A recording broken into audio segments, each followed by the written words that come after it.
Bismillahirrahmanirrahim. Alhamdulillah Rabbil Alamin. Wassalatu wassalamu ala ashrafil anbiya al-mursalin. Sayyidina Muhammadin wa ala alihi wa sahbihi ajma'in. Alhamdulillah, hari ini kita dapat bersama dalam forum santai yang dianjurkan oleh Global Peace Mission Malaysia dan juga bersama dengan Malaysia for Syria dan WAP TV. Jadi insya-Allah ini kita akan membahaskan tentang satu isu yang agak hangat bukan di Malaysia saja ya, di serata dunia, tentang kehidupan, pelarian dan mangsa-mangsa yang sengsara berkaitan dengan COVID dan sebagainya. Baik, bersama saya hari ini insya-Allah Imam Muda Hassan. Imam muda kita ya, masih muda Ustaz ya. Masih InsyaAllah.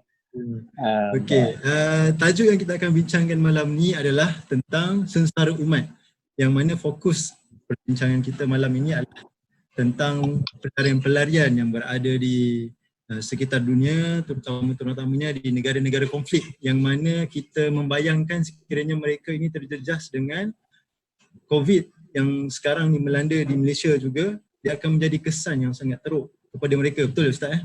Ya, betul-betul. Tadi kita dah ada membuat tayangan tentang, kalau tuan-puan dah tengok tadi, sedikit tayangan tentang video negara-negara konflik yang telah kami lawati sebelum-sebelum ni, insya-Allah. Dan sebelum kita mulakan, izinkan saya kenalkan sikit, walaupun ramai dah kenal dengan Ustaz ni. Imam muda kita, siapa tak kenal, keluar masuk TV lah. Sana ni ada kan. Tapi yalah, kita kata secara formal, tak kenal maka tak tahu. Okey, baik. Saya kenalkan dulu nama imam muda kita, iaitu nama penuhnya adalah Muhammad Adli bin Yahya. Terus asal daripada kampung Sungai Batu, Air Tawar Perak. Adik-beradik Ustaz ramai, dia anak yang 9 orang, betul Ustaz? Ya, betul-betul. Tapi yang ini kurang menarik lah, yang mungkin akan menjejaskan sikit gadis-gadis yang menonton. Ustaz telah berkahwin dan mempunyai 3 orang cahaya mata. Tapi mata 03, betul Ustaz? Baik, sedikit latar belakang tentang pendidikan Imam Muda Hassan kita. Yang pertamanya adalah menerima pendidikan di Sekolah Menengah Agama Izzuddin Shah, insya-Allah. Bukan biasa-biasa, bekas keluaran Izzuddin. Yang kedua, mengambil ijazah muda ilmu wahyu Al-Quran dan As-Sunnah di Universiti Antarabangsa Malaysia. Seterusnya meneruskan sijil bahasa Arab di Mahad Al-Idrisi Damsyik Syria, insya-Allah. Ustaz, berapa lama Ustaz? Berapa lama? Tak lama. Beberapa, tak sampai setahun pun. Tak sampai setahun pun. Tahun berapa? Tahun 2008. Tahun 2008, sebelum konflik lah. Sebelum konflik, ya, betul. Dan yang terakhir adalah sijil syariah kontemporari daripada Universiti Kebangsaan Malaysia. Pengalaman imam muda kita memang sangat luas lah. Yang pertamanya, sedia maklum, di TV-TV, televisyen, antaranya adalah program TV RTM dan KIP TV. Jangan buat lagi Lazif, insya-Allah. Tanya apa dia punya rancangan tu pun dah menarik lah. Dan juga Tanya Hassan, subhanallah. Terusnya adalah panel jemputan program TV, antaranya di TV3 program Bismillah. Terusnya di Oasis, itu Tazkirah Malam Jumaat. Terusnya Nasi Lemak Kopi O, TV9. Sekarang masih ada Ustaz ya? Nasi Lemak Kopi O. Nasi Lemak Kopi O dah tukar dengan rancangan lain, nama apa tu? Tapi kalau buat siang tak boleh lah makan nasi lemak Ustaz. Dah. Dia buat pagi. Dia buat pagi. Tapi tak boleh lah. Kalau tak, kena buat waktu sahur pun boleh makan. Itulah. Okay. Seterusnya Selamat Pagi Malaysia, Prima Donna di Astro Prima, Salam Baitullah di TV1. Dan selain daripada itu juga, Ustaz adalah penceramah khas bagi program Jelajah Bank Islam daripada tahun 2011 hingga kini, penasihat syariah di Dewan Perniagaan Islam At-Tijari, dan juga adalah seorang ahli lembaga pelaksana Pusat Pengajian Tahfiz Al-Quran dan Hadis Darus Salehah Bukit Gantang, Perak, subhanallah. Ini bukan kita kata figura-figura yang biasa. Ini adalah figura-figura yang luar biasa, masya-Allah. Assalamualaikum warahmatullahi wabarakatuh kepada semua sekali lagi saya ucapkan dan selamat datang kepada forum santai kita malam ini. Kita membincangkan tentang pelarian-pelarian dan juga mangsa-mangsa yang pesan daripada COVID pada malam ini, insyaAllah. Ya, insyaAllah. Sempat solat tarawih tadi, Ustaz? Sempat, Alhamdulillah. Berapa rakaat, Ustaz? 20? Adalah. Jadi kalau 20 sekarang ni tak boleh live lagi ni. Tahu lagi ya? Kalau tak lebih. Baik, insyaAllah malam ni kita akan memberi 3 soalan kepada Ustaz. Seterusnya kita buka juga soalan kepada publik. Boleh tanya di ruang komentar di Facebook dan sebagainya, insyaAllah. Mana yang kita sempat ambil, kita akan tanya pada Ustaz. Baik, tadi sedikit perkenalan kepada Ustaz dan malam ini kita akan bincangkan tentang ini yang mana kita lihat pada hari ini dan masa ini, sekarang ni kalau kita tengok konflik di negara terjejas ni, dia bukanlah menjadi konflik yang kita kata boleh nampak pengakhirannya dan makin lama makin berterusan. Sebagai contoh, konflik di Syria daripada tahun 2012, di Rohingya, di Palestin daripada 1940 lebih daripada zaman konflik dengan Israel dan sebagainya. Itu tidak ada penyelesaian, dan juga di negara-negara yang baru seperti di Selatan dan sebagainya. So jadi malam ni insyaAllah kita inginkan sedikit perkongsian daripada Ustaz tentang kesan-kesan daripada negara-negara yang berada ni dan juga pandangan peribadi Ustaz tentang mereka yang berada di sana. Sebab apa? Kita sedia belum kiranya mereka ini terkesan dengan virus yang sedang melanda di Malaysia dan sebagainya ini. Alhamdulillah masa ni kalau kita tengok di kawasan-kawasan pelarian seperti di Syria, di Yaman dan sebagainya, masih belum masuk virus ini. Tapi sekiranya virus ini masuk, wal-ya'uzubillah, kita tak tahulah macam mana penderitaan yang mereka akan alami. Kita sedia maklum sekarang pun mereka telah hidup dalam keadaan yang agak teruk dan susah. Tapi sekiranya mereka menghadapi virus ini, subhanallah, tahulah keadaan mereka yang macam mana dengan keadaan hygiene yang mungkin di beberapa tempat tidak terjaga dan sebagainya. Baik, saya teruskan kepada soalan yang pertama. Soalan ni lebih terus menuju kepada, kita kata Ustaz lah sebagai seorang yang pernah belajar di bumi Syam, bumi Syria sendiri. Mungkin Ustaz boleh kongsikan tentang pengetahuan Ustaz tentang sengsara umat kini yang sedang berada di dalam dunia, khususnya umat Islam di Syria, Palestin dan juga di negara-negara konflik. Mungkin apa perhatian Ustaz daripada konflik ini? Silakan Ustaz. Baik, bismillahirrahmanirrahim. Assalamualaikum warahmatullahi wabarakatuh.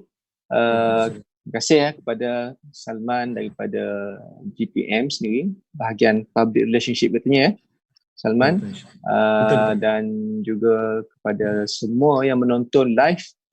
Kita sedang bersiaran live di Global Peace Malaysia page, Facebook page dan juga di page Imam Muda Hassan sendiri.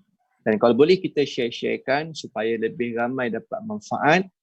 Kalau kita tekan butang share pun dengan niat yang baik pun dikira pahala. Tambahan pula bulan Ramadan ini pahalanya berlipat kali ganda. Begitulah kata-kata ulama. Jadi pertamanya kita bersyukur pada Allah SWT kerana kita dipertemukan dalam alam maya. Kita memanfaatkan teknologi pada hari ini Salman dengan kita walaupun masing-masing duduk di rumah Cuba bayangkan kalaulah COVID-19 ni berlaku pada zaman Nokia 33 sekupang dulu. Jenuh kita dulu. Tapi alhamdulillah kita walaupun COVID-19 kita terperangkap di rumah masing-masing, tapi kita boleh banyak lagi boleh komunikasi dengan mak kita, dengan saudara mara kita, dengan kawan-kawan, bahkan boleh live lagi, boleh tengok muka, nampak wajah dan sebagainya. Bahkan kita boleh melihat perkembangan semasa di luar negara. Mungkin kita boleh berkomunikasi dengan rakan-rakan kita yang berada di Syria, di Yaman, di negara konflik. Jadi kita nak, sebab tu bila sebut tentang pengalaman saya bila berada di negara Syam, ataupun hari ini kalau sebut Syam ni lebih dikenali sebagai Syria lah. Walaupun kalau kita lihat dahulu pun Syam ni lebih luas, dia tidak hanya di Syria, termasuk juga Palestin. Tetapi hari ini kalau kita sebut Syam, dia orang fokus kepada Syria lah, tapi sebenarnya masuk juga Palestin. Dan saya alhamdulillah berkesempatan ya untuk belajar. Itulah kali pertama saya naik kapal terbang, ya, Salman, naik kapal terbang pada usia saya 20-an ya.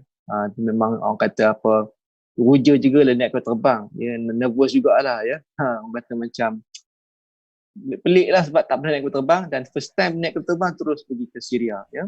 Bila sampai di Syria tu memang sebenarnya kalau saya masuk pada tahun 2008, cerita pengalaman sikit, sebab kita nak nampakkan gambaran Syria ni.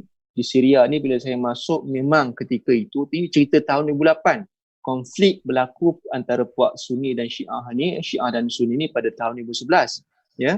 Kalau salah betul kan ya, 2011. 2008 saya masuk waktu tu masih dalam keadaan yang kita katakan aman lagi lah ya. Banyak rakyat orang Malaysia yang saya jumpa dekat sana, ada yang belajar dekat sana ya, tapi tak seramai di Mesir lah ya. Sahabat-sahabat kita yang belajar di Syria ni tak seramai di Mesir, di Jordan ya, di Syria ni adalah ya. Sebab ketika itu memang kerajaan Malaysia pun tak iktiraf, hanya yang iktiraf CJ-nya hanya di Universiti Damsyik, Damascus University. Yang lain-lain tak dan nak masuk Universiti Damsyik ni susah ya. Dan kebanyakannya belajar di ma'had di ma'had dan sebagainya. Iaitu mungkin dari segi ilmu memang insya-Allah tabarakallah hebat, tapi dari segi kita kata dari segi pengiktirafan tu mungkin tak diiktiraf di negara kita.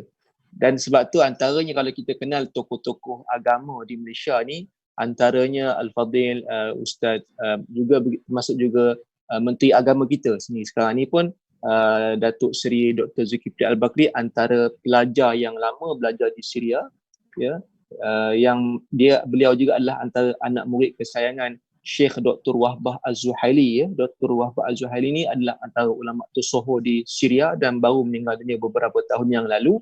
Kemudian antara pelajar kita yang tokoh agama lah yang dikenali juga antaranya Dr. Izhar Arif ya, yang belajar lama di Syria. Dan kalau kita kenal juga tuan-tuan sekalian ni yang menonton live ini, antara yang kita kenal seorang pelakon yang dulu dikenali sebagai Ali Setan, Azmil Mustafa almarhum ya, juga lama di Syria, dan beliau berhijrah ya daripada dunia lakonan, berhijrah menuju kita kata menghampiri, berhijrah dari segi rohaninya, batin rohaninya, antara tempat yang dia pergi di Syria. Sebab apa di Syria? Sebab negara dia sangat-sangat berkat. Ini bukan saya sebut, tetapi Nabi SAW sendiri sebut tentang keberkatan bumi Syria ni. Dalam satu hadis Nabi SAW pernah berdoa ya. Nabi doa dalam ni hadis sahih Bukhari. Nabi SAW bersabda, Allahumma barik lana fi Syamina, Allahumma barik lana fi Yamanina. Nabi pernah berdoa, ya Allah berkatilah bumi Syam kami, iaitu antaranya bumi Syria. Ya Allah berkatilah bumi Yaman kami. Ini antara doa Nabi. Nabi pernah mendoakan bumi Syam dan juga bumi Yaman. Ini bumi Yaman juga antara negara yang kita katakan diancam pada hari ini, termasuk juga Palestin, termasuk juga Syria, termasuk juga di Arakan dan sebagainya. Ini antara negara-negara bergolak. Tapi yang saya tak adalah pengalaman pergi ke Arakan ya. Cuma di Syria ni saya pernah pengalaman. Kalau dah ditanya ya Salman dan semua yang menonton live ini, kalaulah antara negara-negara Islam yang saya pernah jejak kaki, antaranya ya Madinah, Saudi pernah pergi, kemudian Yaman saya belum sampai lagi, kemudian pernah pergi ke Allahumma salli ala sayyidina Muhammad, pernah pergi ke Jordan. Tapi antara negara-negara yang saya pergi ni, negara yang sangat saya rindui sampailah ke saat saya cakap ketika ini ya, adalah negara Syria. Sebab apa? Sebab bumi dia sangat berkat, dan bukan saja bumi dia berkat, tetapi dari segi penduduk dia ya, masyarakat Islam di Sunni terutamanya di Syria memang sangat baik. Sangat baik. Ya Allah, kalau cerita memang saya pun sampai hari ni sebab tu saya pernah jumpa antara sahabat saya juga Imam Muda Fakhrul ya. Ustaz Imam Muda Fakhrul pun berpengalaman lama juga belajar di Syria. Kemudian waktu tu dia di Syria ni ada masalah apa sikit, dia pergi sambung ke Yaman. Dia pergi sambung Yaman. Jadi bila saya pernah tanya dengan Ustaz Imam Muda Fakhrul, saya tanya dengan dia, antara negara-negara Islam yang dia pernah pergi, mana negara yang sangat dirindui. Beliau sendiri pun kata, kalau nak katakan Syam ataupun Syria yang paling orang kata apa, terpahat di hati lah. Memang sungguhlah tu, saya kalau selepas saya balik ke Malaysia, antara negara yang saya teringin nak pergi lagi adalah Syria, tapi waktu tu dah bola dan susah nak pergi dah. Jadi itu sedikit sebab apa saya katakan Syria ni sangat luar biasa negara dia, sebabnya masyarakat dia saya nampak lah antara masyarakat Arab yang sangat menyantuni, yang sangat lemah lembut.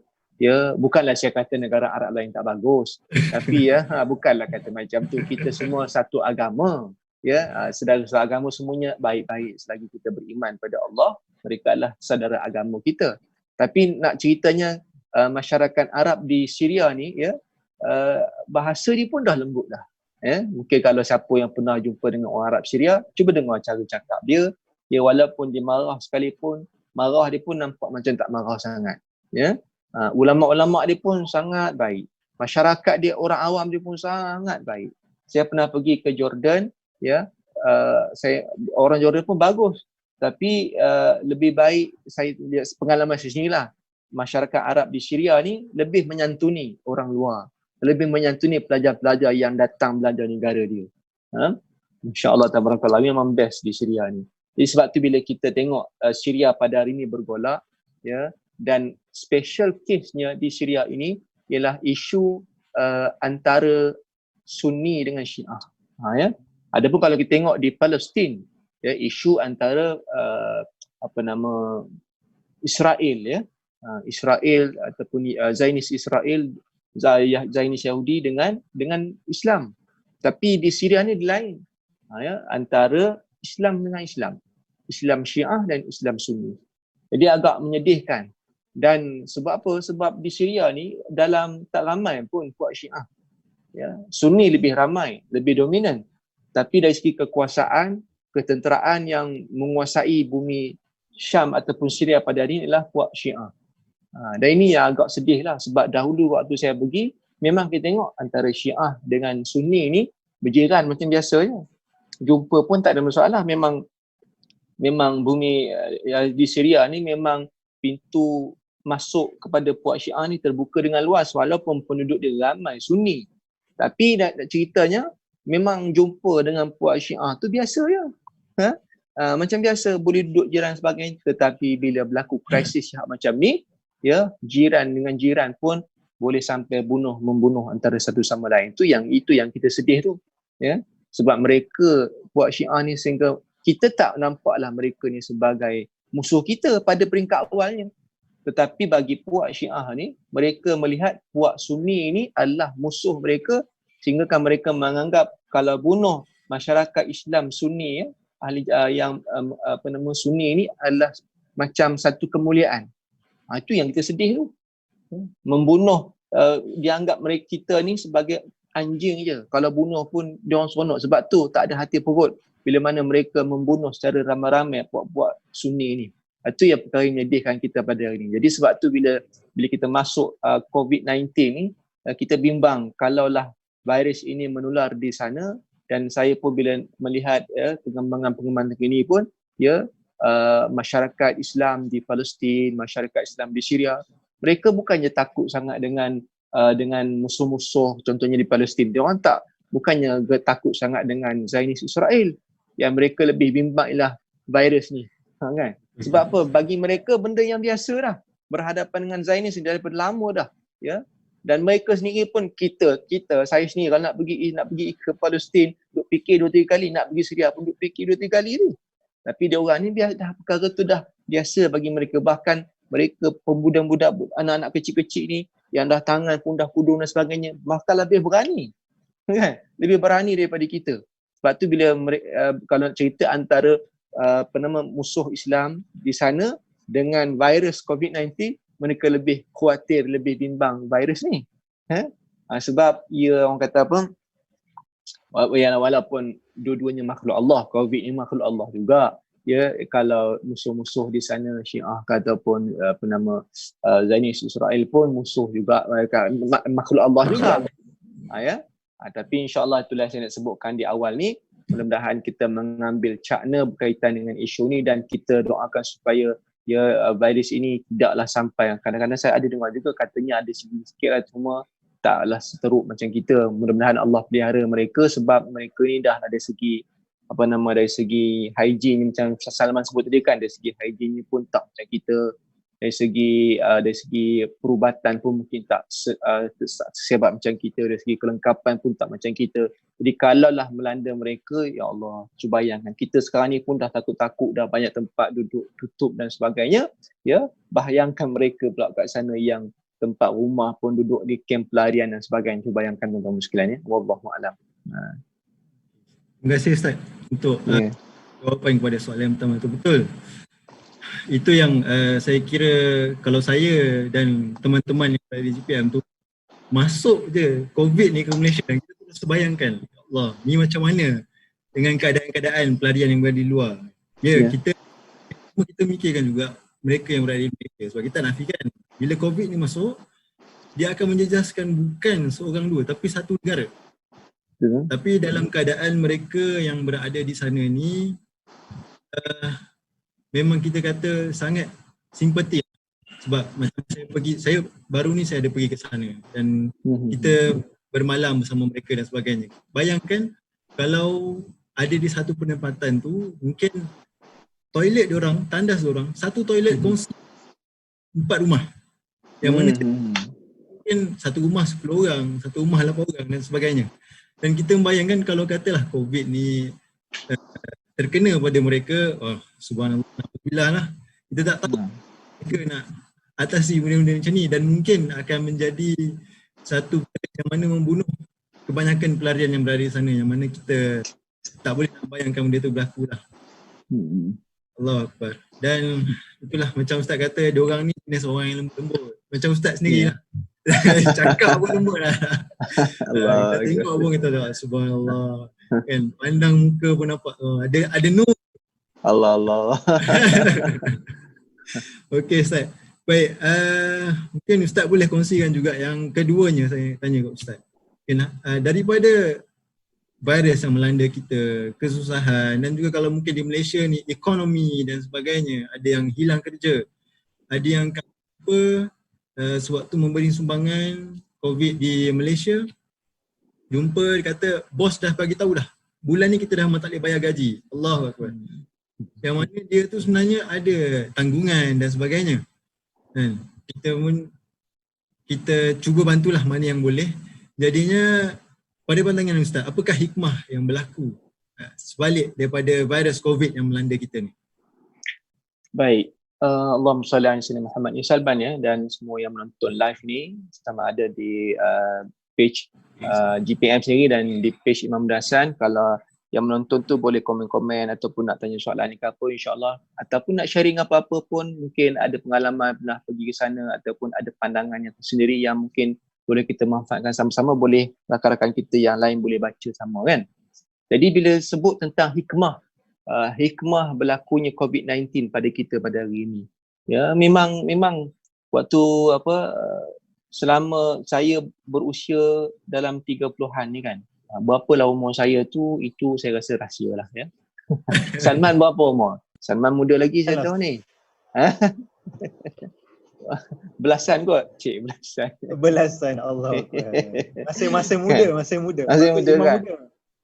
Itulah sebab tu muda lagi lah setakat ni, alhamdulillah kan. Jadi kalau kita sebut ya, saya sepanjang usia saya 30-an ni, inilah kali pertama, dan tak silap saya kalau mungkin atuk-atuk kita yang 70-80 tahun, mungkin ini kali pertama dia orang nak kata inilah kali pertama hak jadi macam ni. Mungkin zaman Jepun dulu berkurung tapi tak macam kita. Tapi sekarang ni dia lain. Cara kurungan tu dia kerana kita bimbangkan tentang virus yang melanda ni kan. Kalau kita tengok sejarah pun mungkin pernah berlaku belah-belah Afrika, dulu bila pernah berlaku virus adalah virus pun sama juga yang berkurung dan sebagainya. Dan kalau kita tengok pada zaman Sayyidina Umar pun pernah berlaku wabak ta'un kan. Jadi perkara ini pernah berlaku dalam sejarah Islam, cara bagaimana menangani pada zaman Sayyidina Umar. Dan kita ya yang mana hidup selama dalam keadaan aman, kita diberikan vaksin lah kan, daripada kecil kita kena ikut ya, vaksin ini ya, sebab apa kerjaan kita, Kementerian Kesihatan pun nak menjaga kesihatan rakyat kita pun tak tahu bagaimana sahabat-sahabat kita, saudara kita di luar negara sana macam mana di vaksin apa dia orang pun tak ada barangkali, wallahualam dari segi imun kesihatan badan pun mungkin tak macam kita ya. Bahkan kita pada hari ni pun ya, bila dilanda COVID ni kita mula jadi kan. Saya sendiri pun mula-mula pun kita panik juga ni. Pula jadi rupa ni kan. Bila mana Perdana Menteri bagi tahu apa PKP, apa pula PKP ni, kita dah dengar apa benda, masing-masing mula jadi kelang kabut.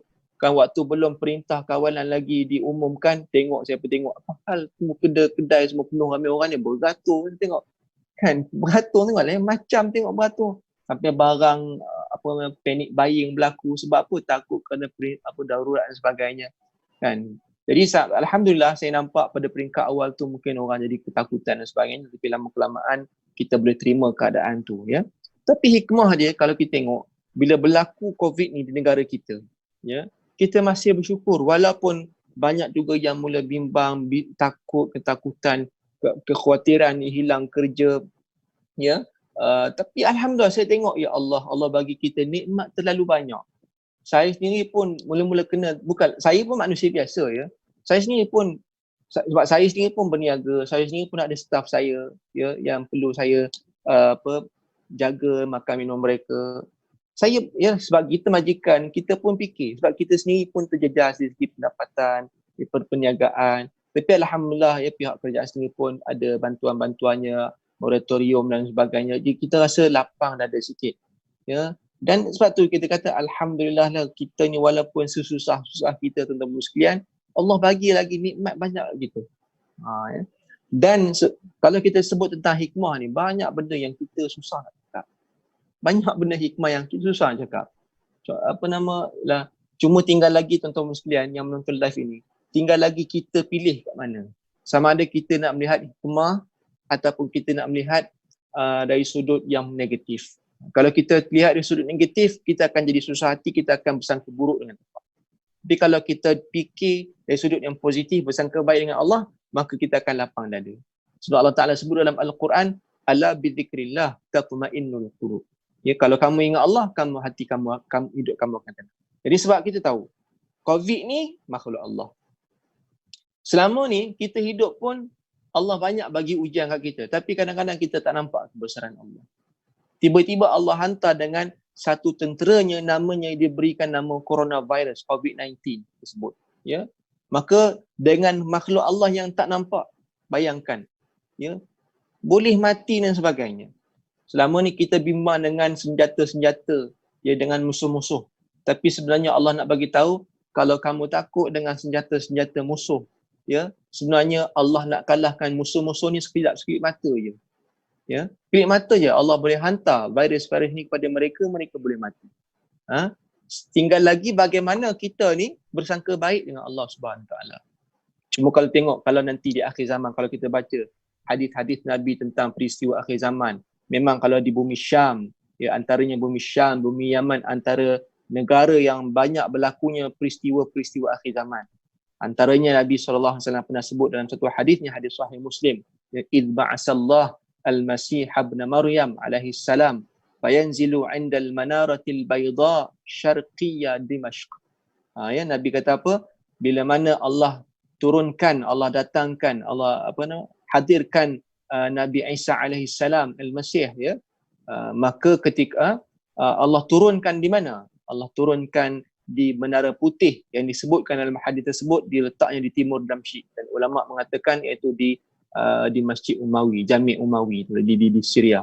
Jadi kita tengok memang banyak peristiwa, dan antara hadis lain ada Nabi sebut di akhir zaman nanti akan datang ya, angin yang akan meniup. Angin tu bila terkena pada orang beriman, maka orang beriman tu akan mati. Ini cara Allah nak memberikan ketenangan kematian bagi orang beriman. Ya, begitu juga ada hadis yang menceritakan api akhir zaman datang daripada Yaman. Jadi ini peristiwa-peristiwa akhir zaman, dan sebenarnya petanda akhir zaman tu dah nampak banyak dah. Saya bukan nak takutkan, tapi perkara ni kita kena selalu ambil peringatan. Ya. Sebab kadang-kadang kita selalu ditakutkan dengan dengan kiamat dan sebagainya. Ya, pada saya sendiri memang kita perlu sentiasa berwaspada dengan peristiwa akhir zaman. Kita perlu takut dengan keadaan diri kita. Pernah berlaku di zaman Nabi SAW. Ya, Arab Badui tanya kepada Nabi SAW, ya Rasulullah, mata as-sa'ah? Ya Rasulullah, bilakah berlakunya hari kiamat tersebut? Nabi tanya dekat dia. Nabi tak jawab soalan tu dan Nabi tak marah dekat Arab Badui ni. Kenapa Nabi tak marah? Sebab Arab Badui ni dia bukan sahabat yang betul-betul rapat dengan Nabi. Tapi kalau sahabat yang rapat dengan Nabi tanya soalan tu, saya rasa mungkin Nabi dah marah. Sebab soalan tu tak perlu ditanya. Ditanya bila berlaku kiamat. Nabi tak marah Arab Badui sebab Arab Badui itu adalah Arab pedalaman. Dia mungkin jarang berjumpa dengan Nabi. Tetapi Nabi pusing balik, Nabi kata apa? Kalau Nabi kata, okey, dia tanya bila berlaku kiamat. Contoh Nabi kata, kiamat akan berlaku tahun 2020. Allah. Kalau kita tahu hadis tersebut gitu dengan sekalian, saya rasa semuanya bertakwa hari ni. Semuanya bertakwa betul. Tapi Nabi tak sebut sebab perkara itu adalah rahsia Allah Ta'ala. Nabi jawab kepada Arab Badui itu, Nabi tanya balik, apa persediaan kamu? Apa persediaan kamu? Perkara itu yang sepatutnya kita tanya pada diri kita. Hikmah yang berlaku pada hari ni, Salman dan semua yang menonton live ini, hikmah yang berlaku COVID-19, Allah nak bagi satu peringatan dekat kita. Kamu ni dah bersedia ke belum? Selama ni kamu takut dengan itu, dengan ini, tapi kamu tak takut dengan aku. Sekarang ni aku hantar dengan makhluk aku, hak nama yang kamu bagi sendiri namanya coronavirus. Yang mana tak nampak dengan mata kasar kita. Tapi kalau terkena pada tubuh kamu, kamu boleh mati sekejap. Tapi kalau kita tengokkan coronavirus ni, ya, taklah teruk macam taun. Taun tu kalau kita baca sejarahnya, taun tu kalau kena petang, malam mati. Kalau kena malam, pagi esok mati. Na'udzubillah min dzalik, itu dia kan. Tapi alhamdulillah hari ni kita ada vaksin dan sebagainya. Taun tu mungkin kita alhamdulillah dapat kita atasi dengan baik. Itu pun nikmat. Tapi hari ni untuk COVID ni belum dapat betul-betul penawarnya. Tapi alhamdulillah di Malaysia ni jumlah yang sembuh pun alhamdulillah semakin meningkat. Kita syukur, ya. Pada peringkat awal bila saya Tuari dan Salman, ya, bila saya dengar mula-mula tu kata bila ada yang meninggal dunia, ya, hamba Allah daripada kluster Jemaah Tabligh yang pertama meninggal dunia, usianya pula tak dalam usia 34 tahun kan. Lebih kurang usia kita. Saya kata ya Allah Tuhan. Kita jadi Allah kan. Sentap juga dia buat tu. Ustaz, ya. Lebih kurang usia Ustaz, saya masih baru 10 tahun. Kan? Lebih kurang baru 10 tahun ya. Pandai. Sebaik saya tak bocor rahsia lagi berapa umur saya. Saya kata lebih kurang umur saya kan. Lebih kurang umur saya, tak lepas cakap lagi. Ya. Jadi kita, ya Allah, bayangkan waktu bila kita dengar hamba Allah pertama yang terkorban, kita jadi, saya jadi sendiri, ya Allah, kita jadi risau, gementar dan sebagainya. Tapi alhamdulillah saban hari tengok semakin ramai yang sembuh, baru kita tahu punya Allah Ta'ala ni mendengar doa-doa kita. Dan tengok pula kena pula pada bulan Ramadan. Tengok, kadang-kadang kalau kita tengok hikmah, ya Allah, besarnya hikmah Allah bagi kita susunan yang cukup cantik. Berlakunya COVID ni di Malaysia ni, terutamanya kita PKP sebelum Ramadan, dekat Ramadan. Ya. Kemudian kita masuk Ramadan, dia sambung pula PKP 4. Maksudnya Allah nak bagi kita, ini peluang kamu. Selama ni kita dah jauh dengan Allah Ta'ala. Kita seronok sangat dengan dunia. Sibuk sangat dengan dunia. Ni saya cakap untuk saya sendiri lah, Salman. Sibuk sangat dengan urusan dunia. Kadang-kadang solat pun lebih kurang je kan. Solat tapi solat pun lebih kurang. Dia hanya melepaskan batuk di tangga. Ya, solat tapi kita tak besarkan Allah. Solat tu kerana apa? Kerana kita ni hamba kepada ibadah. Ya. Kemudian Allah susun. Ya. Kemudian masuk pula Ramadan, Allah, bulan kerahmatan, bulan maghfirah. Kita duduk di rumah dalam keadaan tenang, tak perlu pergi bekerja, kerja di rumah, walaupun kadang, ya. Kita saya kata kalau rahmat Allah bagi ni cukup banyak kalau kita tengok hikmah. Ya. Allah nak bagi kita kebaikan tu, tinggal lagi kita nak ambil ke tak nak. Saya sendiri, Salman, petang tadi saya baca solat jemaah dengan isteri saya. Ya. Lepas solat tu saya terfikir juga, saya tanya dengan isteri saya, yang kita ni dah berapa tahun kahwin? Sampai kahwin bertahun pun lupa dah. Orang lelaki ni memang macam tu kan. Dia tarikh-tarikh ni dia memang mudah lupa. Jadi saya kata cuba tengok anak kita sulung tu berapa umur. Darjah 1 maknanya 7 tahun. Maknanya tambah setahun lagi. Maksudnya kita dah kahwin 8 tahun. Saya pun tunduk di bawah, saya kata yang sebenarnya ya inilah kali pertama abang rasa, kali pertama tahun ni lah rasanya kita boleh tadarus betul-betul. Bayangkan Salman, 8 tahun kahwin, nak tadarus dengan isteri di bulan Ramadan, tak ada kesempatan sangat. Ya, tadarus kejap, lepas itu dah sibuk dengan sana, sibuk dengan sini. Ya, tapi tahun ni ya Allah, saya boleh dengar isteri saya baca Quran. Kita boleh semak sama-sama. Saya kata ya Allah, manisnya hikmah tu. Saya kata kalau kita tengok hikmah, banyak hikmah. Kita syukur lagi tuan-tuan sekalian, kita sekarang ni di Malaysia, rumah kita ada aircon, ya, rumah selesa. Ya, walaupun duduk di rumah kan, makan pun duduk sedap lagi. Ada apa Grab food kan. Ada tak tahan Grab food pula datang. Bulan puasa tak ada bazar pun saya tengok laju juga orang makan kan. Hantar Grab lagi banyak hantar makanannya, ya Allah. Ya, tapi itu saya kata hikmah cukup banyak dan kita patut bersyukurlah kepada Allah Ta'ala. Memang Allah bagi banyak berbanding dengan saudara-saudara kita di Syria, di Palestin, ya, di Arakan dan sebagainya. Ya, Wallahu'ala. Betul Ustaz. Hikmah yang kita lalui di Malaysia ni lagi kita kata jauh lebih baik lah. Ya, betul. Dan juga dalam kesempatan ni lah baru kita tengok kalau lelaki-lelaki yang mungkin sebelum ni tak pernah jadi imam. Iyalah. Kan? Lagi-lagi waktu Ramadan ni saya kira kalau jadi imam tarawih tu daripada rakaat pertama nak sampai ke rakaat ke-8 dia dah boleh jadi macam-macam bunyi suara lagu jadi baca Fatihah tu. Kan? Tiba-tiba pandai pula bertaranum kan? Dia rakaat pertama dia keluar Misyari, rakaat kedua Sudais, rakaat ketiga sampai habis. Itu waktu lain waktu lain dia mungkin satu tone je. Satu tone je. Allah. Itu yang pertama. Yang kedua dia menguji pula hafazan-hafazan yang lama dan sebagainya Ustaz. Ya, betul. Dan hikmah-hikmah yang lain lah macam yang Ustaz ceritakan yang tadi tu, subhanallah. Dan mungkin kita tengok hikmahnya mungkin kalau kita di Malaysia tu kita rasa yang lebih baik kan. Mungkin kalau kita di sini tu benda yang kita mungkin rasa agak kilan, tak dapat pergi bazar dan sebagainya kan. Tapi kalau mungkin di dalam negara konflik ni dia mungkin lebih teruk kan, mereka ni tak dapat bergerak dan sebagainya.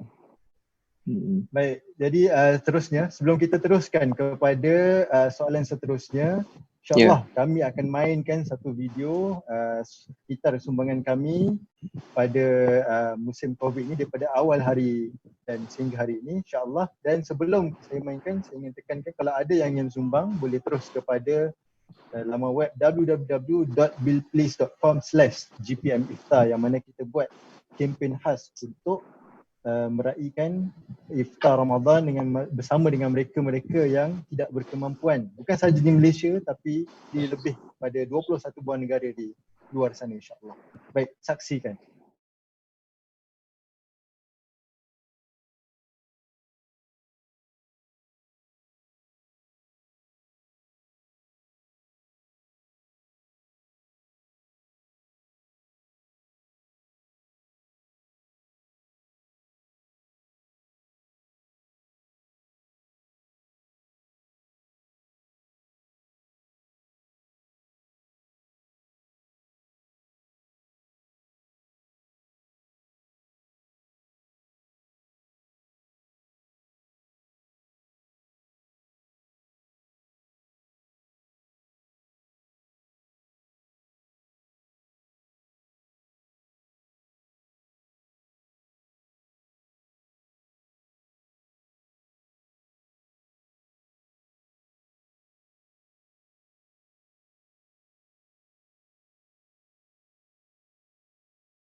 Itulah sekitar video wrap-up yang kita telah jalankan sekitar kempen COVID Coronavirus Chapter ni 2019-2020. Jadi sehingga kini Alhamdulillah Global Peace Mission Malaysia sendiri telah membantu lebih daripada 2,000 buah keluarga, yang mana setiap keluarga menerima satu pack kotak makanan dan sebagainya. Di samping kita membantu frontliners dan juga mereka-mereka institusi yang memerlukan. Baik, saya teruskan kepada soalan yang terakhir, dan insya-Allah selepas soalan yang terakhir, sekiranya ada soalan yang daripada tuan-puan, bolehlah tanya kepada Ustaz selagi mana Ustaz berada dalam live ni lah. Kalau tiba-tiba tinggal saya seorang je, jangan tanya. Sebab jawapannya ada dengan Ustaz. Baik. Ustaz, soalan seterusnya ialah apakah peranan kita sebagai manusia, khususnya yang beragama Islam, dalam membantu melepaskan sengsara umat yang sedang dia hadapi ni, terutamanya kita yang berada di Malaysia ni lah, dan mungkin juga menjadi amalan kita sepanjang bulan Ramadan insya-Allah. Silakan Ustaz. Baik, bismillahirrahmanirrahim. Kepada semua yang menonton live ini, saya doakan semoga kita semua dalam keadaan keberkatan, kebahagiaan insya-Allah, dengan kita kata dengan limpahan nikmat yang Allah bagi kepada kita. Allah Taala berfirman dalam Al-Quran, la in syakartum la azidannakum wa la in kafartum inna adzabi lasyadid. Sadaqallahul azim. Ya. Kalau kamu syukur, aku tambah lagi. Kalau kamu kufur, ingatlah azabku amat pedih. Jadi tuan-tuan dan puan yang dirahmati Allah sekalian, balik kepada soalan tadi, apa peranan kita? Ya, peranan kita sebagai seorang Muslim ataupun seorang mukmin yang beragama Islam lagi beriman ini, insya-Allah mudah-mudahan kita beriman semuanya. Ya. Tambahan kita berada di bulan Ramadan Al-Mubarak, bulan yang penuh dengan keberkatan. Ya. Bulan ini bulan yang sangat ditunggu-tunggu oleh para ulama, para salafus soleh. Begitu juga sangat diraikan oleh Nabi SAW. Jadi kalau kita tengok pun banyak hadis yang menceritakan tentang kelebihan fadilat Ramadan. Antaranya ada disebutkan dalam satu hadis, afdalus sadaqah sadaqah fi Ramadan atau kama qala Nabi sallallahu alaihi wasallam. Sedekah yang paling afdal ialah sedekah di bulan Ramadan. Bukan kita kata sedekah bulan lain tak bagus, ya. Tetapi nak ceritakan fadilat, kebesaran, ganjaran pahala bagi orang yang sedekah, especially di bulan Ramadan. Ganjarannya besar. Begitu juga seorang ulama namanya Imam An-Nakhai berkata, ini saya tengok dalam kitab Lataiful Ma'arif, menyebutkan Imam An-Nakhai berkata, barang siapa yang melakukan ibadah di bulan Ramadan ini, satu perkara kebajikan yang dibuat, pahalanya berlipat kali ganda. Ya, berbanding dengan bulan yang lain. Kalau kita sedekah RM1 di bulan ini, nilainya di sisi Allah bukan RM1 pada bulan ini, ya. Bahkan tak tahulah berapa jumlah dia. Sebab tu bulan ini memang bulan yang sangat digalakkan untuk kita bersedekah. Dan tak pernah rugi dan tak pernah miskin orang yang bersedekah. Ya, orang yang selalu miskin ni sebab dia tak yakin dengan kuasa sedekah ni. Saya cakap ni untuk saya sendirilah, terutamanya kan. Saya sendiri pun bukannya banyak sangat sedekah pun, Allahu Akbar. Tapi kita cerita, ya, ada orang kata, Ustaz, saya tak ada duit nak sedekah. Saya kata tak ada duit boleh sedekah juga. Nak sedekah kot mana Ustaz? Senyum banyak-banyak. Kan? Tapi senyum tu pun janganlah senyum manjangnya, tabung lalu pun senyum juga kan.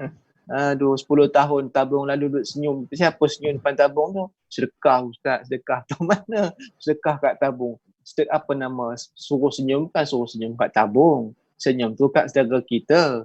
Ya, Nabi kata tabassumuka fi wajhi akhika sedekah. Kan? Kalau kamu senyuman kamu pada wajah saudara kamu tu sedekah. Senyum dengan isteri kita dapat pahala. Tapi senyum dengan tabung tu tak boleh nak balas, dia pun tak hidup. Ya, tapi tuan-tuan sekalian, peranan kita di bulan Ramadan ini, ya, dengan berhadapan dengan kita kata apa, Allahumma salli ala sayyidina Muhammad, berhadapan dengan isu kemanusiaan yang melanda negara saudara-saudara kita, khususnya di negara yang bergolak, ya, di Palestin, di Syria, di Yaman, di Arakan dan sebagainya. di mana-mana sajalah ya. Ini semua adalah peristiwa-peristiwa akhir zaman dan kita pun sudah berada. Kalau kita baca hadis-hadis peristiwa akhir zaman, maka boleh saya katakan 80 ataupun 90% perkara itu telah pun berlaku. Telah pun berlaku. Antaranya ya, mati mengejut. Banyak dah hari ni. Banyak dah hari ni mati mengejut. Itu antara tanda akhir zaman. Antara tanda akhir zaman lagi, kalau kita tengok dalam satu hadis ada disebutkan, ya akan berlaku peperangan di Syria itu, di Syam, disebabkan mainan kanak-kanak. Kan kalau kita tengok pun kronologi peristiwa yang berlaku di Syria ya pada tahun 2011 ya kita tengok krisis tu berlaku disebabkan permainan kanak-kanak ya. Kanak-kanak yang asalnya berlaku di satu perkampungan, ketika itu anak-anak ni dia duduk conteng kat dinding. Ya, dia marah kat presiden je. Dan ketika itulah ya pihak polis tangkap budak-budak ni dan orang kampung mula marah. Ya, ceritanya dia bermula isu kecil je. Bermula dengan kanak-kanak yang menconteng dinding. Akhirnya dibesar-besarkan sampailah berlanjutan hari ni. Dan rupanya bila kita baca ada satu hadis yang saya pernah baca, ada Nabi pernah sebutkan perkara ni. Jadi maknanya mungkin itu peristiwa akhir zaman. Bila berlakunya kedatangan Dajjal apa semua ni, wallahu ta'ala alam. Barangkali kita tak sempat jumpa kan. Walau bagaimanapun tuan-tuan sekalian, peranan kita ini yang pertamanya sebut. Yang pertamanya kita kena banyak berdoa di bulan Ramadan ni. Memang nampak simple kan. Alah doa. Yalah memang doa lah senjata kita. Nabi kata ad-du'a silahul muslim. Doa tu senjata orang mukmin. Jadi sempena bulan Ramadan ni kita kena banyak doa. Ya, bolehlah setiap kali solat kita bacakan doa qunut nazilah ya. Ini pun pernah disebutkan oleh menteri wilayah kita pun, menteri agama dia pernah sebut juga supaya kita boleh buat solat setiap kali solat tu kita boleh buat bacaan solat qunut nazilah ya. Tengoklah dekat YouTube macam mana qunut nazilah tu ya. Kita boleh buat, itu antara sumbangan kita ya, qunut nazilah. Kemudian di luar solat pun kita boleh doakan. Selit-selitkan juga doa untuk saudara-saudara kita. Allahumma mansur ikhwanina fi Palestin, fi Suria, fi Yaman dan sebagainya. Ya Allah, bantulah saudara kami di Syria dan sebagainya. Itu antara doa nampak simple tapi ia boleh menggegarkan arasy Allah, para malaikat boleh mengaminkan dan Allah boleh memberi bantuan. Ya, ini pun kalau tengok peperangan Badar, bagaimana Nabi SAW berdoa di bulan Ramadan ketika itu berlakunya peperangan Badar. Tengok, bayangkan dengan senjata yang kurang lengkapnya, dengan para sahabat yang sedikit jumlahnya bertempur dengan 1000 orang musyrikin. Tetapi tengok dengan kuasa doa, senjata doa yang Allah bagi kepada kita ni orang mukmin, Allah bagi bantuan, dengan sekelip mata mereka kalah. Itu yang pertama, doa banyak-banyak ya. Walaupun simple tapi ia sangat powerful. Yang keduanya, peranan kita sebagai orang Islam, walaupun kita mungkin ada di kalangan kita yang kaya, ada yang sederhana, ada yang tak berapa nak berharta, tapi kita tetap lagi bersyukur kerana banyak nikmat Allah bagi kat kita. Saya ni, si Salman ni, kadang-kadang saya duduk menung juga. Kadang-kadang kita rasa susah juga kita ni. Tapi makan tu selalu je ada kan. Ada je makan. Susah-susah kita ni tuan-tuan sekalian. Satu pinggan nasi, ada ayam, ada sayur. Itu susah tu kan. Ada ikan, ada sayur. Itu tahap susah tu. Tapi ada nasi dia makan tu. Kan? Kita kata susah lah kita ni, saya ni miskin lah. Makan tak berapa ada. Tu makan tu ada nasi. Orang bagilah kadang-kadang. Ada je rezeki Allah bagi. Nikmat kat Malaysia ni banyak sangat. Jadi kita walaupun kita nampak kita ni tak berapa nak ada sangat. Ya, tapi bagilah apa yang kita boleh sumbangkan. Ya, sumbanglah, kalau tak banyak sikit.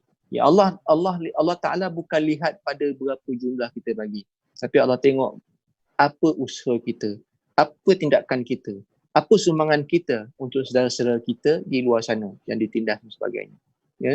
Jadi yang seterusnya, Salman, yang terakhirnya sebelum kita habis ni, peranan kita sebagai umat Islam, ya, kita sebarkan ataupun kita ambil tahu ya perkara-perkara yang berlaku di negara-negara umat Islam. Ya. Sebab ialah kadang-kadang kita duduk dalam zon yang selesa, kita tak nak keluar daripada zon yang tak selesa. Sebab kita selama ni duduk dalam zon selesa, kita duduk negara kita yang aman, tak ada peperangan dan sebagainya. Cuma kadang-kadang duduk bergaduh isu politik dan sebagainya. Itu pun sampai nak bergaduh kerana isu politik, padahal di luar sana tu bukan politik isu dia. Itu isu yang melibatkan nyawa. Kan? Jadi kita hari ni walaupun kita tak apalah nak ambil urusan, nak ambil tahu hal ehwal politik ke apa, itu tak ada masalah, ya. Memang Islam ni pun ada politiknya, tapi jangan sampai kita melupakan, ya, berita-berita ataupun nasib saudara kita di luar sana. Paling tidak pun kita mengambil tahu. Nak ambil tahu pun biarlah daripada berita-berita yang sahih. Kadang-kadang media ni ada berita-berita yang tak sahih. Antaranya kita boleh dapatkan maklumat daripada NGO yang ada di Malaysia ni, sebab mereka lebih dekat dengan selalu pergi ke sana sampaikan misi dan sebagainya, dapatkan berita-berita ni. Ya, saya pun nampak di page Kuala Pelipis Malaysia pun selalu update benda-benda begini kan. Jadi perkara ni kita ambil tahu. Bila kita ambil tahu, kita akan selalu muhasabah diri. Saya kadang-kadang saya pesan kat anak saya kan. Kita kadang-kadang ialah anak-anak kita ni Salman, kadang ialah sebab mereka ni duduk dalam suasana yang tak pernah berperang kan. Saya sendiri pun kan, kita makan, kadang-kadang makan ikan, di mula-mula atik hari makan ikan je, saya selalu pesan, hari ni kita makan ikan dah, syukurlah, alhamdulillah. Cuba tengok saudara-saudara kita, kawan-kawan abang dekat Palestin, tunjuk gambar dengan tengok ni depa ni rumah pun tak ada, makan pun tengok makan apa, tidur tak ada bantal apa semua, supaya dia sedar ya. Sebab kadang-kadang ni peranan ibu bapa juga kan, dedahkan kepada mereka berita-berita supaya kita ni selalu sedar diri ya. Kita ni banyak tak sedar diri. Saya sendiri pun sama kan. Senang je duduk aircon lah, tidur empuk-empuk kan, dan terlupa Allah nasib saudara kita kat sana. Jadi ni antara 3 perkara. Yang pertama, banyakkan doa untuk mereka. Yang kedua, sumbangkan apa yang kita ada walaupun sedikit. Allah tak lihat berapa jumlahnya, tapi kalau ada banyak, bagilah banyak. Tapi Allah tengok usaha kita. Kadang-kadang niat tu 10 tahun niat nak memberi tu. 10 tahun niat tu. Bila nak buat pun tak tahu. Kan? Yang ketiganya, ambil cakna isu-isu kemanusiaan yang berlaku di luar sana. Mudah-mudahan Allah Ta'ala tanya esok, apa kamu tahu nasib saudara-saudara kamu? Ya, hadis Nabi sebut cerita banyak ya. Al-mu'min lil-mu'min kal-bunyan yashaddu ba'duhu ba'da. Orang mukmin dengan mukmin yang lain ibaratnya satu bangunan yang kukuh. Tapi kita pun buat tak tahu je. Ni saya cakap saya juga ni kan, buat tak tahu je. Padahal kita ni adalah ibarat, esok Allah tanya, kamu ni apa kamu buat dengan saudara kamu? Saya tak tahu, saya ambil tahu urusan rumah tangga saya je. Itu je nak jawab depan Allah Ta'ala. Macam nak tak jawab tu kan. Tu fikir-fikirkanlah. Wallahu'alam. Baik, terima kasih Ustaz. Syarah yang panjang lebar tentang peranan kita suatu musim-musim sebegini. Betul juga apa yang Ustaz kata tu. Sebabnya ialah bila dalam keterbatasan pergerakan dan sebagainya, kita sebagai seorang Muslim sepatutnya datang dengan satu idea bagaimana kita nak menyumbang dari sudut yang lain. Baik Ustaz, ada satu soalan yang saya dapat. Okay. Dia bertanya, dia adalah seorang yang sebelum ni biasa bagi sumbangan-sumbangan ni. Tapi bila PKP ni, dia terjejas dan sebagainya. Pekerjaan hilang dan apa semua. Dan dia dah cuba dah sedekah sebaiknya, tapi dah memang tak mampu dah ni. Senyum pun dah tak boleh nak senyum dah. Mungkin tak ada apakah amalan yang mungkin boleh menjadi sumbangan dia juga kepada masyarakat Muslim di sedia ada. Allahumma salli ala sayyidina. Perkara ni pernah berlaku di zaman Nabi SAW ya. Sahabat Nabi ni ada satu hadis yang mana para sahabat ni mereka cemburu. Cemburu dekat sini bukan cemburu yang tak baik ya, jangan salah faham. Ya. Sahabat-sahabat Nabi ni mereka cemburu bukan pada kekayaan sahabat yang lain, tetapi mereka cemburu pada kebajikan yang mereka buat. Pak Nabi pernah para sahabat ni mereka ni yang tidak berharta ya. Pak sahabat Nabi ada yang berharta kaya, ada yang sederhana, ada yang susah ya. Yang tak ada harta sangat ni dia datang jumpa Nabi. Dia orang kata apa? Ya Rasulullah, ya, kesianlah kat kami. Macam itulah saya ringkas ke cerita, saya nak bagi faham kan. Kesian kami ni dah lah tak ada harta. Sedangkan ahli dusur, mereka gelarkan ahli dusur. Ahli dusur ni ialah mereka sahabat-sahabat yang kaya. Ya. Sahabat-sahabat yang kaya itu, yang ahli dusur tu, mereka tu solat seperti kami, ibadah macam kami. Tapi lebihnya mereka itu, mereka banyak harta dan mereka banyak sedekah. Dan Nabi waktu tu memang selalu memberi penekanan, banyakkan sedekah, ganjarannya begini-begini. Jadi sahabat-sahabat yang tidak berharta ni macam terasa juga, Allah, macam mana ni kita ni tak ada harta nak bagi ni, kan?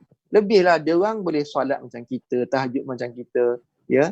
Tapi kita ni tak ada harta nak bagi, mereka boleh bagi. Nabi kata sebenarnya, Nabi kata ucapan subhanallah itu sedekah. Ya. Alhamdulillah itu sedekah. Ya. Dan sehingga kan Nabi kata apa? Kalau kamu mendatangi isteri kamu, itu pun sedekah. Sahabat terkejut. Itu pun sedekah ke? Kan? Ini kalau cerita rumah tangga lah kan. Tapi Nabi cerita gitu. Kalau kamu bersama isteri kamu pun sedekah. Sahabat pun terkejut. Takkan sampai tahap tu Nabi kata, itu pun sedekah juga ke ya Rasulullah? Nabi kata. Sahabat kata, ya. Apa? Nabi tanya balik. Kalau kamu melepaskan syahwat kamu pada bukan isteri kamu, tempat yang haram, dosa tak? Dosa. Kalau di tempat yang halal, pahala tak? Pahala. Sedekah lah tu. Itu ceritanya begitu.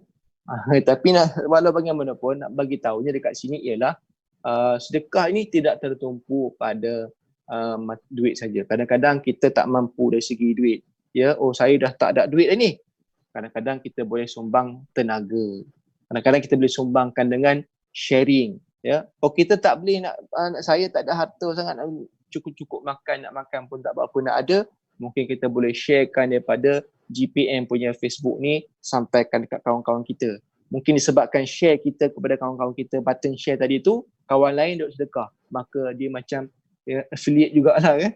Kita dapat juga pahala kat kita. Sampai juga sebab kita buat usaha yang sedikit tu, so tak susah pun nak tekan butang share tu. Sampaikan kawan-kawan kita, bagi tahu dekat Facebook ke, dekat grup Telegram ke, Instagram ke, dekat grup WhatsApp ke. Ya, ni siapa nak sumbang-sumbang. Mungkin ada yang sumbang, dapat pahala juga pada kita. Jadi sebenarnya terlalu banyak kita boleh buat. Ucapan subhanallah sedekah sebagainya. Tapi itulah kadang-kadang Allah Ta'ala ni ada satu hadis Nabi ada sebut, sedekah ni waktu bila yang terbaik? Sedekah ni yang terbaiklah waktu kita paling susah. Tapi saya faham, saya sendiri pun susah nak buat tu. Ya. Sedekah yang paling baiklah sedekah waktu kita tengah susah sangat. Tengah tak ada duit ni. Tapi kita boleh bagi lagi. Waktu tu yang paling baik. Allah tengok tu dia, kamu ni betul-betul yakin dengan Allah Ta'ala. Ya.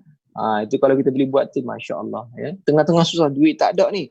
Tapi saya pernah dengar kisah-kisah sahabat-sahabat kita yang waktu tengah memang susah betul, tak ada duit sangat ni. Tiba-tiba Allah uji, dia datang orang tengah lagi susah pada dia. Dia bagi duit dalam keadaan tak apalah, mungkin Allah ganti balik nanti. Tengok Allah bagi dia projek macam-macam. Tengok ya, kuasa sedekah. Saya ni cakap pandainya, tapi kita sendiri pun kadang-kadang goyang juga nak buat tu. Ya, mudah-mudahan kita sama-sama ambil manfaat lah ya. Wallahu a'lam. Allah, insya-Allah. Itu ya saranan-saranan yang telah kita dapat sedikit banyak daripada Imam Muda kita, Imam Muda Hassan. Semoga dapat memberi impak yang baik kepada kita di sepanjang bulan Ramadan ni. Dan juga pesan-pesan tentang hikmah-hikmah yang berlaku bukan sahaja di Malaysia, tapi yang berlaku di luar negara kepada pelarian-pelarian yang berada di Syria, Yaman, Palestin dan mungkin di Arakan dan negara-negara konflik yang lain, insya-Allah. Jadi saya kira itu sahaja dulu sehingga kini.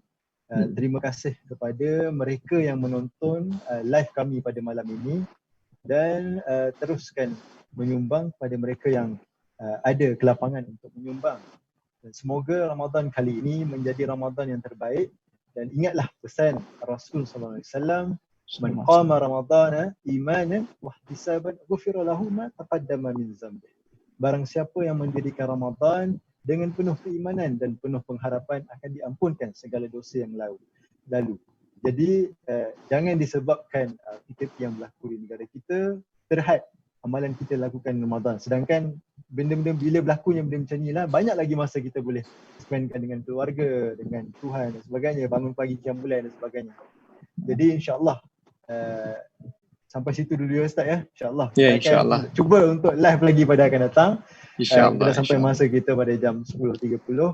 Jadi kami berundur diri dulu. Assalamualaikum warahmatullahi taala wabarakatuh. Waalaikumsalam.